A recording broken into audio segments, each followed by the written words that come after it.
Hey everybody, this is Dan. And this is Ron. And it's Matt. And this is the Nominee Questionable Movies, Part 3 of our Universal Monster Movie Drive-In Experience report. Yeah, or Part 2. Live from Pennsylvania. Wait, Part 2. Isn't it? Right? Oh. Second night. Oh, yeah, this isn't even Part 3 yet. No. Well, I guess it's Part 4 if we're going by how many segments we've recorded so far, but... I'll stick them together. Yeah, okay, so you're getting this all as one chunk. We're doing a triple feature just like the Drive-In would do. Yeah. Now we're doing a sextuple feature. More than a sextuple feature. No, it's octuple. Four. Yeah, octuple. An octuple feature over 2 nights. It was supposed to be a sextuple feature, but we had a surprise, and it became octuplet. You're doing an octuple with the odd couple. Hey! Yeah. +1. Because the movies are cheaper by the dozen. All right, so the first movie that we watched on Saturday night, Universal Monster Mash, was the least famous of the 3 original Universal Monster movies. So you had Dracula, Frankenstein, and then finally in 1932 we get The Mummy.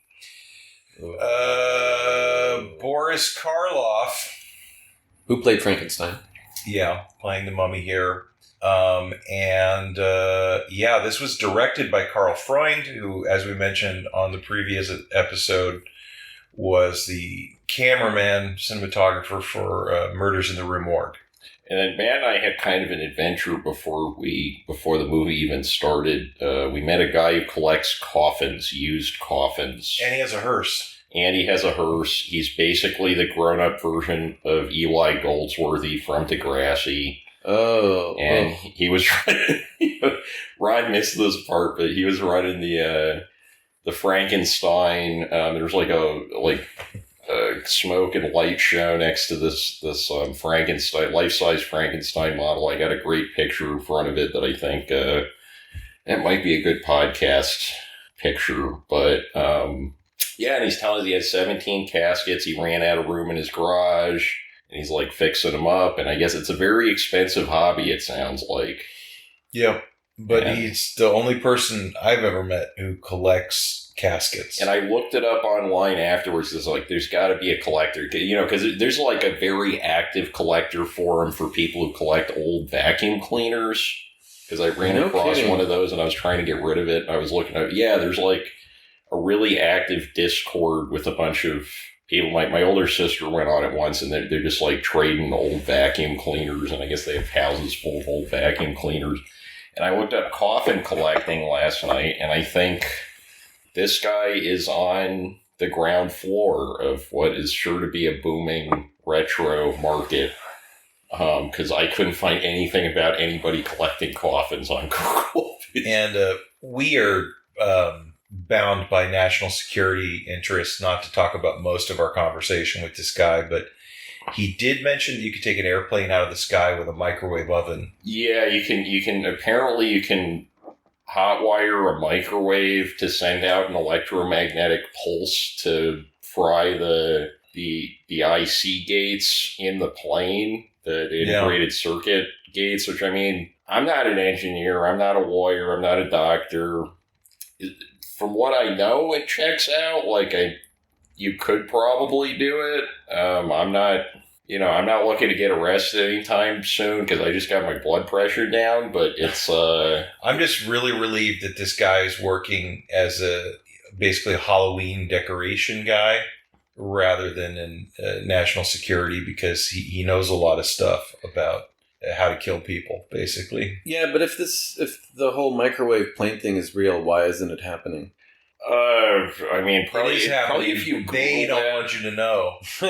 If you Google how to do that, you're probably on a list, right? Because, okay, so you're on a list. You're still doing it. I say if this was real, so if he knows how to do it, there's other people that know how to do it. There's going to be some bad actor that knows how to do it, or a good actor, depending on your perspective. Somebody's going to do it. I think, for the record, just to keep this podcast out of hot water, there's no good actors who want to take airplanes out of the sky with microwave ovens. Yes, you're right. I was taking a relativistic perspective. No, but I was impressed that he didn't bring it up as like a 9/11 truth thing, because if I was in upstate New York, the next sentence after that would be, there was no pilot. They took it out of the sky with microwaves. No, that's the only way you explain Building 7. It was quite clear that this conversation, which was mostly about collectible coffins, was what they would call in intelligence circles a limited hangout. Yeah. So Dan and I were getting limited information about what the military is capable of because I mentioned the podcast, and I guess now the U.S. government has some kind of intelligence interest in drumming up used coffin sales. They probably bought too many of them, right? Military surplus, right? Yeah. And you sometimes you're selling that stuff pennies on the dollar because when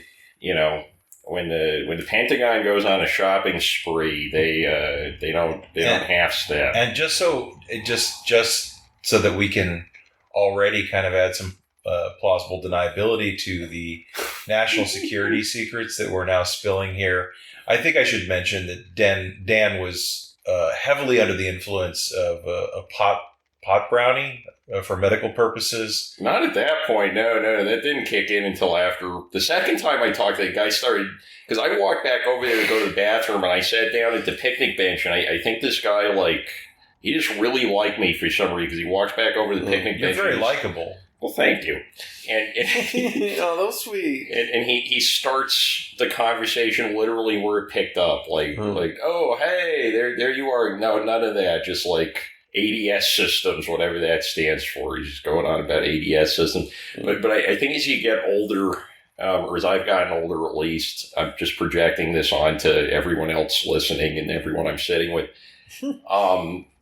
You become happy, right? Because when you're younger, you sort of like, wow, that person really did not reach their full potential. And then you realize what a lot of people's full potential is, and you're like, I'm really happy that person did not reach their full potential. Because it's not always good. Yeah. I just kept telling him I was much happier that he was collecting caskets than filling them. Yeah, and he brought Halloween to Serbia. Oh yeah, that was I don't kind even know if we can talk about that part. Story. But yeah. I guess if you want to hear how Halloween happened in Serbia, supposedly we're not journalists, we're not checking any of this shit. But I just got a journalism degree. But it was an interesting story, and I guess it's just like a weekend for that, right? Because my second cousin's in town, and he used to work he was like an unwitting tool of the Kennedy administration in Latin America. He's got some pretty crazy stories about that, but interesting. So The Mummy. Let's talk about The Mummy. 1932, Carl Freund director, Boris Karloff starring as Imhotep, an ancient mummy who is brought back to life by colonialist white scientists who, it's ridiculous. They dig up this crypt or whatever, this tomb, and there's literally some sort of ancient scroll on there that says, don't open this or you'll unleash a curse. And then one of them's like, let's open it. Well, I think in the early 30s, like labels on bottles like that were a new thing, right? Like, do not touch if you're under this age, or like, child safety caps weren't around, so it was a pretty fresh, hot issue then. But I think already you have, like, in a movie that's remarkably insensitive to the so-called East, you have already this obvious conflict between the guys who are like, hey, we shouldn't really open up the tomb because we should respect this stuff that we don't believe in. And then the other ones who are like, no, we have to invent science and, all this anthropology. And so they open it, and out comes Boris Karloff. He's basically like defrosting or something. Yeah, well, they have. He's not defrosting. He's more like he's hydrating. So he's been like dried up. He's like one of those miniature sponges you get at the gas station, and he just grows in water. Yeah, but so he gets out, and in what I think is probably one of the best moments in the movie, it's the very beginning. The one scientist who's there watching the thing happen, he just starts laughing like uncontrollably. because it drives him insane to see the mummy come to life. Yeah, and they say a little bit later that we find out that he died laughing in a straitjacket. Mm-hmm. Yeah. So, and this movie I found it inspiring. Why? Well, because I had an idea for my own Universal Monster movie. Okay. And it's called "Don't Touch the Stove," and there's a big warning next to the stove that says "Don't touch the stove when it's on. Bad things are gonna." And then somebody's like, "Yeah, we shouldn't touch the stove," and then the other guy's like, "No, fuck you. I'm gonna touch the stove," and then they touch the stove, and then bad things happen. Yeah, it's good. I like that. You could probably get it in under budget. Yeah, and you could tell that whole story in probably 62 minutes. Just like all these classic Universal monster movies, or some of them. So the other thing about mine's less racist. we kind of didn't finish the plot though. So the mummy, he basically wanders off and poses as just an everyday Egyptian at that point, right? He's walking like an Egyptian. He's talking an Egyptian. I mean, he's a little bit brooding and intense, but I don't think initially anybody realizes that he's the mummy because he of course moisturizes his skin. It gets right. He starts to look like Abe Vigoda, and we never get to see him crawl on his belly like a reptile. But he basically is obsessed with reanimating the love of his life, who was an Egyptian, also a immortal, right? Right. And he decides that this woman, who's there visiting with her boyfriend or fiance, is actually his dead, his reincarnated or something, love of his life. So what he wants to do is draw her back to him and then live forever as an immortal with her or something. It's basically a guy who's really not over his ex. Uh-huh. So he's like, you must be my ex and you're going to join me now. We've all been there. Yeah. But in this movie, you have, just as you had, it seems like in all these Universal monster movies, you have the boring romantic interest, the mortal guy. Mm-hmm. Then you have the woman, and then you have the monster who wants to be with the woman. And it's so clear that even though in the end of these stories, the woman always chooses the boring guy and mortality, right? She has a lot of chemistry with the monster, right? Yeah. Yeah. Yeah, because, Murders at Rue Morgue, they got chemistry with the ape. I don't know if the sex workers have that much chemistry with the guy that's, kidnapping them and dismembering them. No. No, but here you have a lot of, let's just say, sexual tension. This movie has a meet cute. Boris Karloff. Dracula's daughter kind of has a meet cute too. Yeah. Also, Karloff's face, the best special effect in this movie is just the cutaways to a close up of Karloff's face, and I guess they took hours to put his makeup on because he really didn't look that. He was better moisturized, I think, in real life. Yeah, and I think with these movies, you can tell most of the focus and attention, I think, is on the monster makeup because the monsters always look super convincing. Yeah. The rest of the movie, at times with some of these movies, can kind of seem like an afterthought. Yeah. One thing we should probably say is that The Mummy in 1932 wasn't very woke. It's a pretty Orientalist film, and all of the stuff about Egyptian mummification and stuff, it's all nonsense. Egyptians definitely didn't believe they weren't mummifying people so that they would be brought back to life, right? Remember that a mummy has no internal organs, so it's not, even if it woke up, it wouldn't be very happy. Yeah, and I think representation of Asian people in 20s and 30s movies in the United States is very much a 1 step forward, 2 steps back, or 3 steps back kind of deal, right? Because I'm trying to. This is only maybe 5 years after Broken Blossoms. Yeah, and and I think you ever see Bitter Tea of General Yen by Frank Capra? No, that's the one with Marlon Brando. No. This is like mid-30s. Got Barbara Stanwyck. Oh, okay. I don't know if there ever was a Marlon Brando Frank Capra movie? Marlon Brando played an Asian character in something. No, that's the Countess from Hong Kong, I'm pretty sure. Maybe.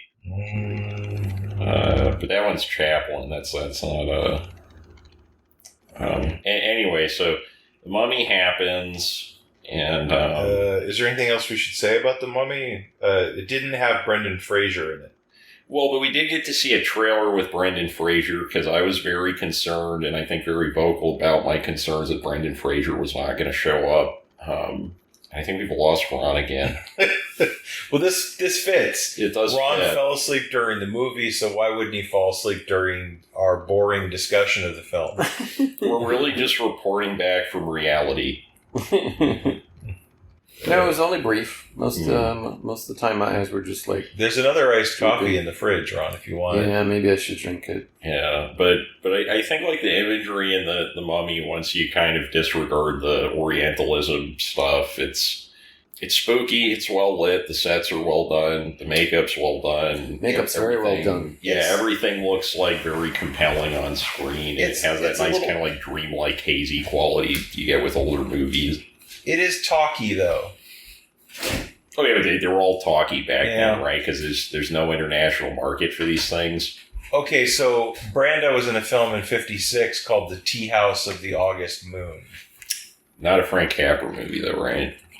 No. But in that one, he does, I think, play an Asian character. Oh, yeah. His character's name is Sakini. That sounds right. Well, I mean, he's just following in the great tradition of Peter Lorre. Oh, yeah. That brings us to the next movie. So, I guess I'll try to introduce it, and then you just like forcefully cut me off when I start getting stuff wrong, because this is when the brownies started kicking in. But okay, so it's called The Invisible Man Does Secret Agent E Stuff. No. Okay, you already got it wrong. Wow, you're really high at this point. But I like your title. It's called Invisible Agent from 1942, and the main thing is that so everyone knows The Invisible Man. Mm-hmm. This is a sequel to The Invisible Man where the character is the grandson of the original Invisible Man. Okay. Because, of course, that guy was driven insane by, misusing his creation. Mm-hmm. But he still managed to have kids. Yeah, I don't know. It's somewhere along the line he... Well, he lived in a house with Elizabeth Moss. No, that's another... Well, I think Hollywood, forced him to breed to get around union regulations so that they wouldn't have to hire an actor for the monster movies anymore. Well, you know what? If Dracula can have a daughter, the Invisible Man can have a grandson. Without any explanation. The main thing here is that this is made in 1942. It's not a horror film. No. It opens with the Invisible Man's grandson, who's got the original recipe for the invisibility solution. He's got it hidden somewhere in his house. And German and Nazi spies have come to torture him to get it. And it took us a while to figure this out, but Peter Lorre is there, and he threatens to cut the guy's hands off or fingers off with a paper cutter or something if he doesn't say where the formula is. And Lorre is actually playing a Japanese spy. Mm-hmm. But the only kind of clue that you get, because Peter Lorre is still talking in his normal Peter Lorre accent, so the only clue that you get that he's supposed to be Japanese is he has those little round glasses, like Mickey Rooney in Breakfast at Tiffany's. Oh, was that when John Lennon wore those? Yeah. Yeah, and then he has kind of slicked back hair. And for anyone who doesn't know Peter Lorre's origins, he was a German Jew. Mm-hmm. Yeah, and that's the funny part, because this movie's a propaganda movie, basically. Mm-hmm. We should be very clear. This is 1942. This is just after the U.S. gets into the World War II, and so it's basically like, what if the Invisible Man's grandson is recruited by the Allies to go on a patriotic mission behind enemy lines to steal secret documents. That sounds like an idea I would have when I was high. That explains your title. Yeah, he does. I believe in being straightforward because then you get less returns and angry people at the box office. But basically, the movie consists of him, first of all, being taken in an airplane into German airspace, and then he parachutes behind enemy lines, and he takes off his clothes while he's parachuting. You guys missed this part. It's probably the best visual gag in the movie. Yeah. Is that he's getting naked, basically, except for the parachute. So when he lands on the roof of this house somewhere in Germany, he's a naked guy in a parachute, but all you can see is the parachute. Well, I think in every iteration, the Invisible Man kind of has to be a nudist most of the time for the gag to work. Right. Yeah, but it's Germany in winter, so they never really address the fact that he must be freezing, all the time. Mm-hmm. It's probably a blessing for the romantic interest in this movie that she can't see just how, shriveled he gets. Yeah, otherwise we would have, the shrinkage bit, 50 years before Seinfeld. Yeah. Oh, I was thinking more like phallic frostbite. Oh, that too, yeah, it's I mean, having just lived in Berlin in the winter, I don't even know that it's possible. He should have at least had some sort of cozy for his junk, something, because it's cold, right? Yeah. Now, fortunately, he does warm up pretty fast because his mission is to go find this woman, Maria, who's with the German secret police, and he's got to get close to her because she's shipping this Nazi official. And that guy has access to, you guys don't remember any of this. I don't remember. I remember you talking about how cold it was in Germany, and then I started thinking about it. There was this couple who owned a comedy club that I used to go to a lot when I was a teenager, and the woman in the couple, she would open with 20 minutes, almost every week, so I heard her bit, a million times.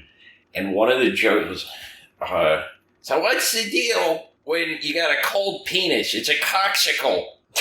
Wow. And I heard that joke probably 30 times. I thought of that when you were talking about, what it would be like to be naked in Germany in the winter. Yeah. I mean, I think if they ever remake this, there would be a lot more sex stuff in it. Yeah. But basically the Invisible Man. Well, I think if they remade this, the new name would be the Surprise Coxicle. Wait, so is there going to be a sequel to the 2020 Elizabeth Invisible Man? And this is a remake of this? I don't know. There's material here. Okay, so I just want to make sure that the podcast audience feels like they understand what this movie's about. Right? So apparently these Nazis have a list of all of their secret agents that are embedded in the US and the UK and stuff, right? Mm-hmm. So that's what he's trying to get, is this list.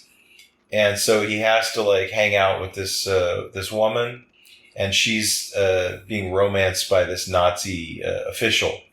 And so there's a good 30 minutes of this movie, which is just the guy trying to have a date with her, while the Invisible Man gaslights him, moves, throws food on him and pulls his chair out from under him and all this kind of stuff. And then eventually the Nazis figure out that the Invisible Man is there, and they want that technology themselves. Uh-huh. And so then there's a lot of stuff. There's a lot of slapstick involving the Invisible Man, outwitting the Nazis and stuff. There's a lot of speechifying about the evils of the Japanese and the Germans. Okay. Because it's a propaganda movie, basically. Right. And it does have a very bizarre resolution where it's it's an alternate history of how we would win World War II, basically, where the Invisible Man basically does it all. So there's very little yeah, sure, I guess there was Allied warplanes and soldiers and everything, but really in this movie, it's all done by the Invisible Man kind of sneaking around, stealing documents and punching people in the nose. So even Superman wasn't able to defeat the Nazis, but the Invisible Man does it. And not just the Nazis, also the Japanese. So at some point, Peter Lorre and the other Japanese, who were actually played by Asian actors, they somehow apprehend the Invisible Man, and it looks like they're going to torture him or something.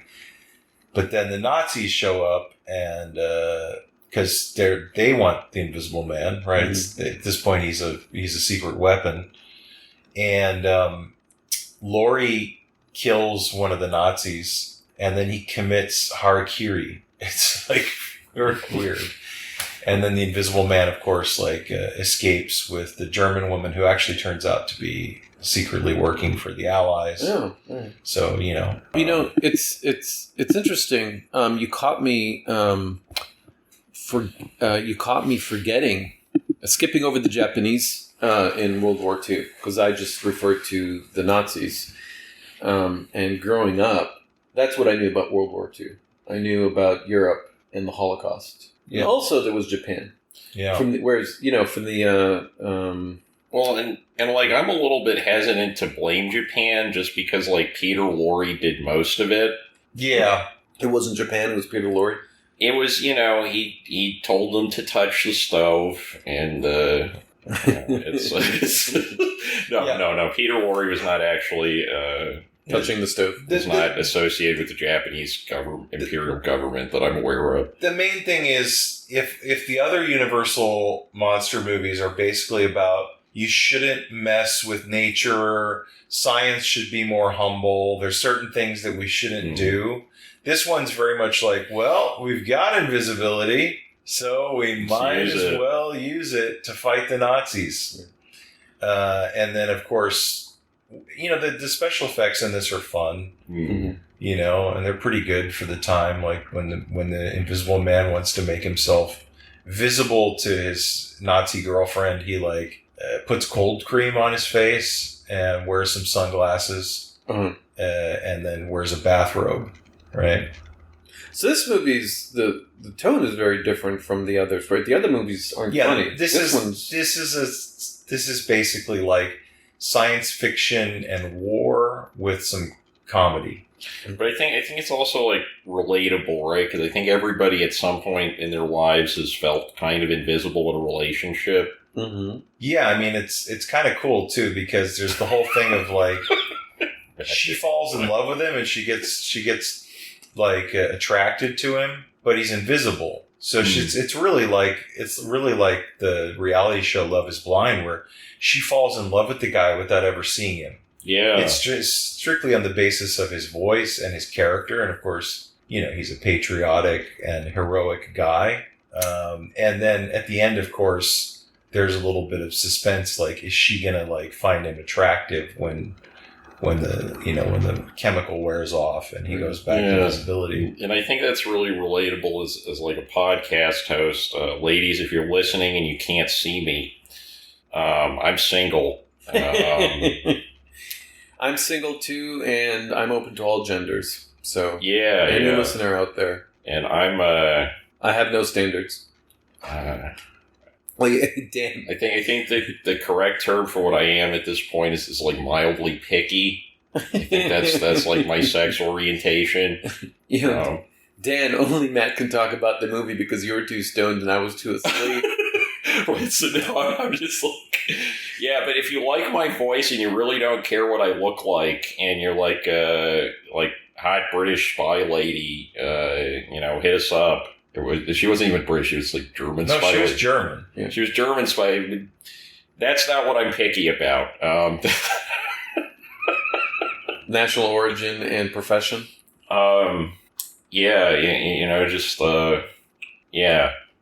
Because I have the voice. I have a voice. So, did we miss a good movie? No, but it was I think you would call it a curio. It's a curio. Okay. So it would have been a good one to be awake for while we're at the drive-in in watching a marathon. And so it's one movie in a marathon, but not something... and this is very much Universal Studios goes to war. Let's You know, and I don't think you can send Dracula or the Mummy to do that job. You know, it's got to be invisibility. Well, I was trying to remember when we were watching, you know, the parts of it that I was cognizant of. The League of Extraordinary Gentlemen, those Alan Moore, Kevin O'Neill comic books. I know they go past World War II, and I was trying to remember if there was some kind of riff on this movie that I didn't catch. Because definitely, like, visually, the Invisible Man looks a lot like what he looks like in those comic books in this movie. But I'd have to go back and check up on those. Well, ironically, too, one of the details of this thing is the chemical that he injects to make himself invisible causes narcolepsy. So there's at least one point where he just falls asleep. Right. Totally naked on this woman's couch. My own private Invisible Man. Yeah. So that's a detail that I don't remember from the original Invisible Man. And I'm not sure why that's a relevant side effect, but it adds a little bit of drama in this movie. And of course, watching it surrounded by people who were asleep kind of added to this. Although I was the one who really felt invisible. Well, yeah, because you were like sitting in the trunk of the car, and I just remember like every minute or two I'd wake up and it's like, you guys are a lot of fun to be around. I was like, oh no, probably should have only eaten half that brownie. Oh, you weren't even sitting in the chair, you were sitting in the car? No, that's a different point of the night. Oh, okay. I don't expect Dan to remember. Time is a flat circle. I think I heard that on a television program once. I don't know what that means.